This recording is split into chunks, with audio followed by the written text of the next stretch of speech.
política anticomunista. Lo raro es que, por ejemplo, sitúen a Juan Bosch como uno de los comunistas en Dominicana, siendo un hombre que tenía una mentalidad democrática, que es la cosa contradictoria, insólita y a veces que no se cree. ¿Por qué? Lo que pasa es que Juan Bosch, cuando su campaña electoral, usando un lenguaje sencillo, él no hablaba de las clases, pero no en esos términos de ubicar a la burguesía, ¿no? Él hablaba a la burguesía refiriéndose a los tutumpotes, a la gente que tenía poder económico, la gente que tenía mucho dinero. Y cuando hablaba de la clase obrera, no se refería en ese término, decía los hijos de Machepa. Era una manera de cómo hablarle y cómo llegarle a la gente. Eso no se lo perdonó nunca la Unión Cívica a Juan Bosch. Y ahí sí, por eso era que lo acusaban de comunista, porque le decían que él había introducido la lucha de clase en el país y el odio de clase en el país. Como verán ustedes, estamos hablando de un momento realmente dramático, digamos, muy emocionante por lo que está en juego en la historia de Dominicana.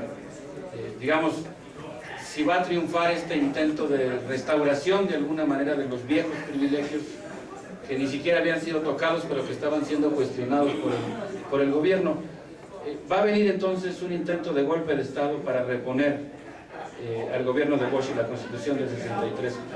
¿Cómo se dio ese golpe? ¿Cómo reaccionó la gente cuando eso ocurrió?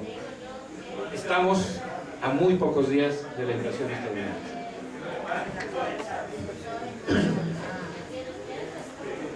Bueno, esta es la parte incómoda y es donde precisamente de lo que platicamos, esto es un caso insólito, es único, diría yo, que en el mundo o a nivel de América Latina. Aquí vamos a encontrar a Fernández Domínguez, teniente coronel Fernández Domínguez, organizando células conspirativas a nivel del ejército, de la marina, de la policía y de la aviación. ¿Cómo lo hacía Fernández Domínguez? Lo que pasa es que Fernández Domínguez era el director de una academia de preparación de oficiales y de cuadros de las mismas Fuerzas Armadas. Por eso lo pudo hacer. Y además que era un hombre que tenía mucho prestigio y era un hombre que propugnaba porque no pasaban ese tipo de cosas que habían pasado en Dominicana.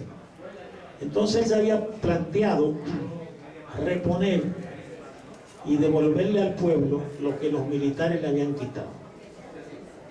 Y usando la subversión, usando un golpe de Estado. Él empezó, por ahí empieza un primer núcleo de militares constitucionalistas, iban a ser conocidos.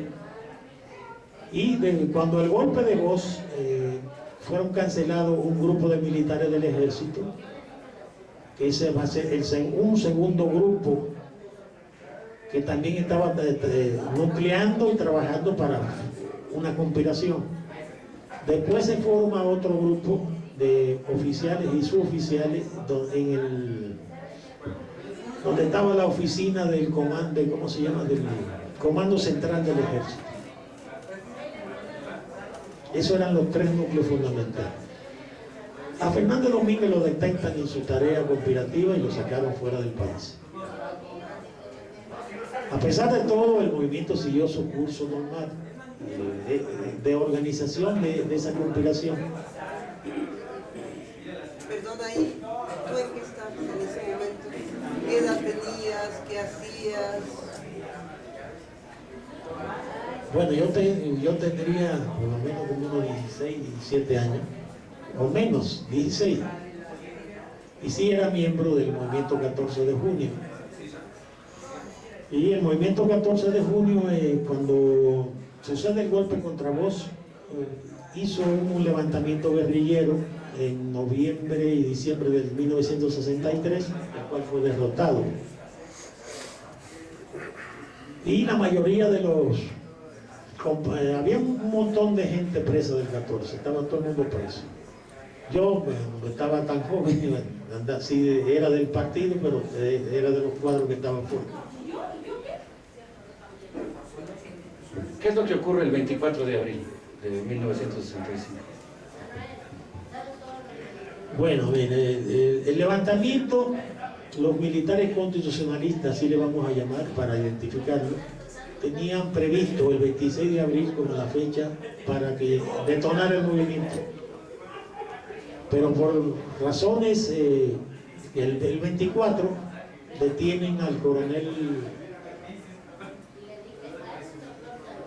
Giovanni Manuel Gutiérrez, que era el comandante del campamento 16 de agosto, a dos coroneles más, y lo llevan precisamente detenido a donde está el comando central del ejército.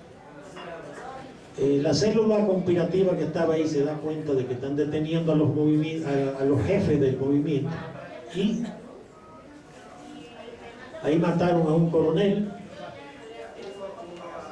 liberan a la gente que llevaba presa, y el capitán Mario Peña Tavera, pues el que toma el mando en el momento, da inicio a la revuelta del golpe de Estado para traer a voz y la Constitución del 63. Así que empieza.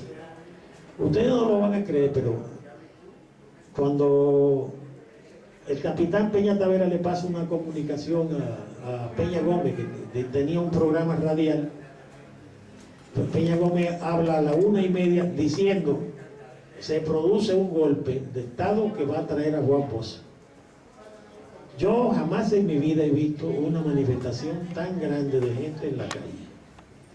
La capital, Santo Domingo, debió de haber tenido en ese momento como 800.000 personas. Y para mí estaba todo el mundo en la calle.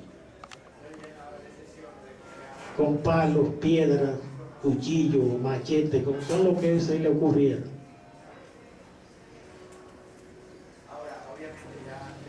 No sé si alguien podría ayudarnos a acercar el mapa para que nos platiques un poco qué fue lo que ocurrió. Debe haber sido un momento de mucha efervescencia. ¿Tú dónde estabas, Jesús, cuando eso...? No sé si pudieras como fijar un punto, algún momento que tú recuerdes personalmente para que empecemos a reconstruir la historia desde ahí. ¿Nos paramos? No, cuando se produce este levantamiento, nosotros el 14 de julio estaba dividido en dos fracciones. Una que propugnaba cambio pacífico y por elecciones, y la otra que seguía, pues, a pesar de que habían estado en la guerrilla, seguíamos insistiendo en ese camino. Nosotros sí teníamos contacto con los militares constitucionalistas y sabíamos que se iba a producir el golpe. Yo, por ejemplo, cuando se produce el 24 de abril, tenía que estar reunido con mi comando, con un grupo especial que teníamos, en un cierto lugar de la capital. No, todavía. Pero ya llegamos aquí a cómo se produce el golpe. Déjenme hacer un pequeño paréntesis para decirle cómo estaban más o menos las Fuerzas Armadas Dominicanas en ese momento, para tener una idea. En Dominicana había 3 brigadas del ejército, cada una tenía como 4.000 hombres. La Marina tenía 6.000, la aviación, ese complejo que se llama San Isidro, que está mencionado ahí, tenía la 19 de noviembre, que tenía aproximadamente 2.500 hombres a su cargo. El centro de enseñanza de las Fuerzas Armadas estaba en San Isidro, que tenía como 3.000 hombres. Ese centro de San Isidro también tenía 4 brigadas de tanques de guerra, que eran como 30 tanques, carros de asalto, orugas, y la Policía Nacional, que era con 10.000. Los campamentos se habían revelado 2, que era el 16 de agosto, que estaban de este lado del puente, y el